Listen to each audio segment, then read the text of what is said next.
Bonjour à tous et bienvenue pour une nouvelle vidéo. La semaine dernière, suite au post sur la monodiète de banane, j'ai eu beaucoup de questions concernant les calories. Combien de calories manger par jour? Combien de calories pour perdre du poids? Combien de calories pour prendre du poids?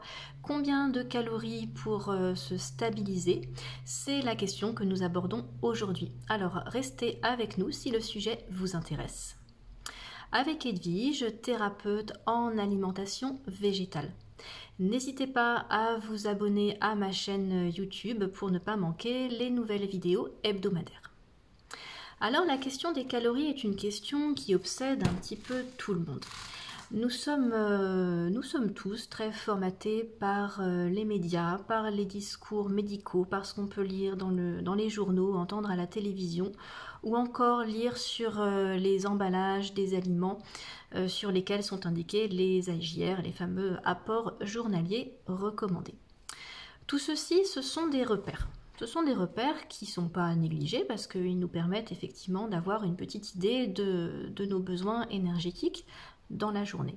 Mais il faut quand même prendre les chiffres avec un petit peu de recul car déjà chaque situation est personnelle et on ne peut pas mettre dans le même panier une alimentation classique avec des produits transformés et une alimentation végétale. Alors, avant d'arriver à la différence entre ces deux types d'alimentation, je voudrais faire le point sur le métabolisme de base. Notre consommation de calories, elle est d'abord déterminée par le métabolisme de base. Qu'est-ce que c'est que le métabolisme de base? C'est l'énergie dont vous avez besoin au repos, c'est-à-dire l'énergie nécessaire au corps pour respirer, pour maintenir la température, pour faire fonctionner les battements de cœur, pour faire fonctionner le foie, le cerveau et les reins. Tout ça, c'est le métabolisme de base. Le métabolisme de base, il varie selon le sexe de la personne, selon son âge, selon son activité physique et aussi selon son alimentation. Si vous augmentez votre activité physique, votre métabolisme de base au repos, même au repos, va augmenter. En revanche, si vous diminuez, si vous êtes plus âgé ou si vous êtes très très sédentaire, le métabolisme de base va diminuer à son tour. Alors, je disais, l'alimentation rentre en compte, car l'alimentation végétale, et en particulier crue, pauvre en graisse, fait énormément augmenter le métabolisme. Vous vous en rendrez compte si jamais vous faites une monodiète, vous allez vous mettre à manger un peu plus que d'habitude. Il me semble que d'ordinaire, je me situe plutôt entre 2100 et 2200 calories dans une journée. Avec une monodiète, je peux facilement aller à 2400, 2500 calories. Pourquoi? Tout simplement parce que votre dépense, l'énergie requise pour la digestion n'est plus du tout la même. Votre corps en fait va utiliser beaucoup plus d'énergie, va être beaucoup plus dynamique grâce à la monodiète parce que tout simplement vous mangez un seul type d'aliment qui est digéré et assimilé très très rapidement. Alors justement, le contraire, c'est l'alimentation classique qui est pleine de calories vides, de graisses cachées, de graisses lourdes à digérer, de protéines aussi lourdes à digérer, de graisses qui vont se stocker. Tout ça, ce sont des calories en plus dont vous ne vous rendez pas compte. Et en fait, vous mangez moins parce que ça vous apporte plus de satiété et c'est aussi beaucoup plus lourd à digérer. Pour ce qui est des calories à proprement parler, vous trouverez plein d'outils sur internet pour calculer votre apport calorique nécessaire. Ce qu'on retient généralement, c'est on prend le métabolisme de base et on le multiplie par un chiffre pour obtenir son besoin calorique. Que vous soyez homme ou femme, si vous êtes peu actif, vous multipliez votre métabolisme de base par 1,37. Si vous êtes moyennement actif, vous multipliez par 1,55 et si vous êtes très actif, sportif, vous multipliez par 2.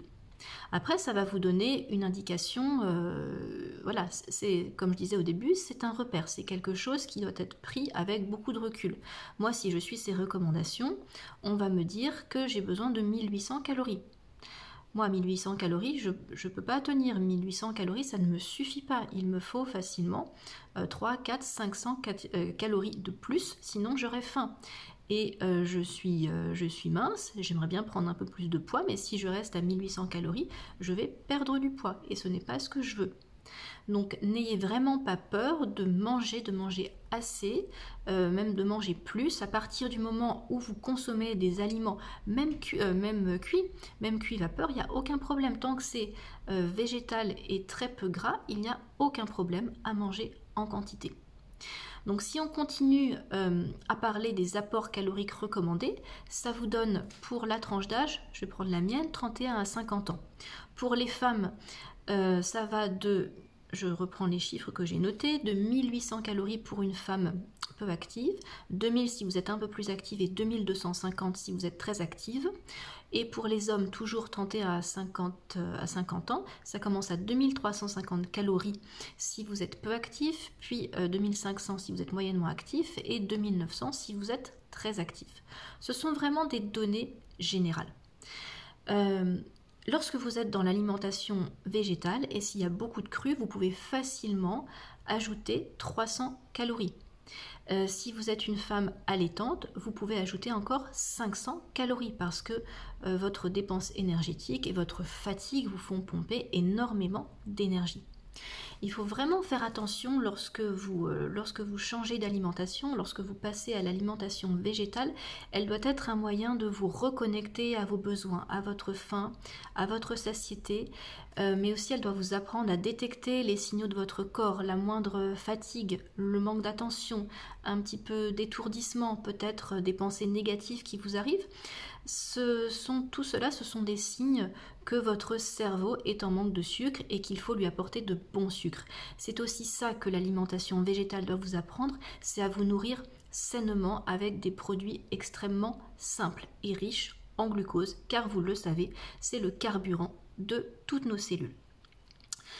Alors, vraiment, cette alimentation végétale, elle doit vous permettre de vous reconnecter, de vous épanouir, de vous sentir beaucoup plus libre aussi. Les besoins ne sont pas les mêmes pour chaque personne. On ne peut pas dire une femme de 35 ans qui travaille, qui a des enfants, elle a besoin de 2000 calories, point barre. Et oh là là, mon Dieu, aujourd'hui j'ai mangé 2200 calories, ça y est, je vais grossir.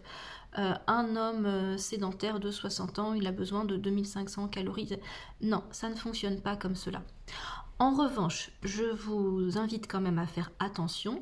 Si vous consommez en dessous de 1500 calories, ça reste trop. Vous risquez vraiment d'être fatigué.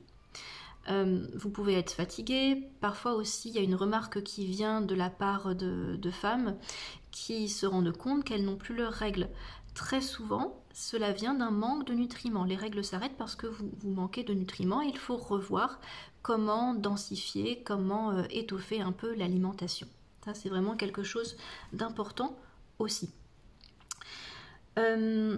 Alors, n'oubliez pas que l'alimentation végétale, en plus, elle vous apporte des fibres, elle vous apporte des vitamines, elle vous apporte des minéraux, des nutriments, des antioxydants, tout ce que vous ne trouvez pas dans l'alimentation très cuite, transformée, classique. Si vous vous référez par exemple à Chronometer, qui est un outil très utile dans lequel vous rentrez vos données, tout ce que vous avez mangé dans la journée, et il va vous sortir non seulement les calories avalées, mais aussi toutes les vitamines, tous les minéraux, tous les acides aminés, et encore d'autres choses que vous avez pu ingérer, ça c'est très bien, mais il faut savoir que c'est un outil qui est basé sur une alimentation classique et cuite. Donc les besoins qui sont répertoriés seront peut-être même supérieurs à ce que vous pouvez utiliser lorsque vous mangez cru, parce que quand vous mangez cru, vous bénéficiez beaucoup plus des vitamines et des minéraux qui se trouvent dans les aliments.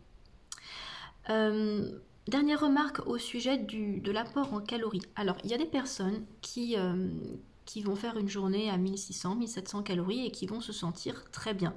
Moi, ça me paraît un peu faible si la personne me dit je travaille et puis je marche, je fais du vélo, je fais du sport, je fais des choses à l'extérieur, etc.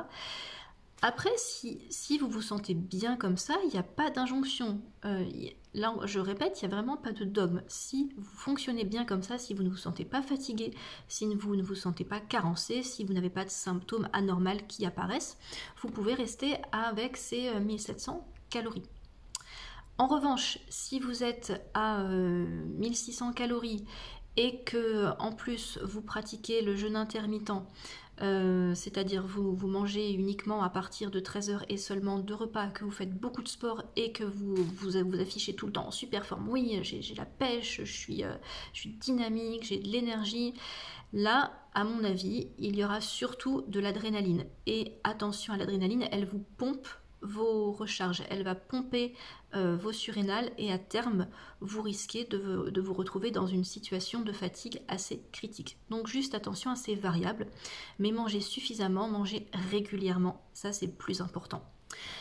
Si vous avez besoin, si vous sentez que vous avez besoin d'être accompagné, c'est ce que je vous propose justement dans mon programme. Pendant 10 semaines, on travaille, on apprend quels sont les bons aliments à choisir, on apprend comment répartir ses repas, comment composer ses menus, à quel moment, comment réagir aux signaux de son corps. Tout cela, on l'apprend grâce à mon programme. Donc, en conclusion, j'aimerais vraiment vous inciter à vous reconnecter à vous, à ne pas prendre l'alimentation comme un dogme, mais plutôt comme une ouverture qui vous permette de sélectionner ce qui est le mieux pour vous, pour répondre à vos besoins, pour vous satisfaire à la fois physiquement et émotionnellement, descendre au plus profond de vous, être bien, avoir un corps sain, un esprit sain et vous reconnecter à ce qui est immatériel en vous, à ce qui relève du divin. Donc n'hésitez pas à me contacter si vous souhaitez, si vous êtes intéressé par un programme. Je vous laisse les informations dans la description. J'espère que cette vidéo vous a plu. N'hésitez pas à poster vos questions, vos commentaires et je vous dis à la semaine prochaine pour une autre vidéo. Au revoir.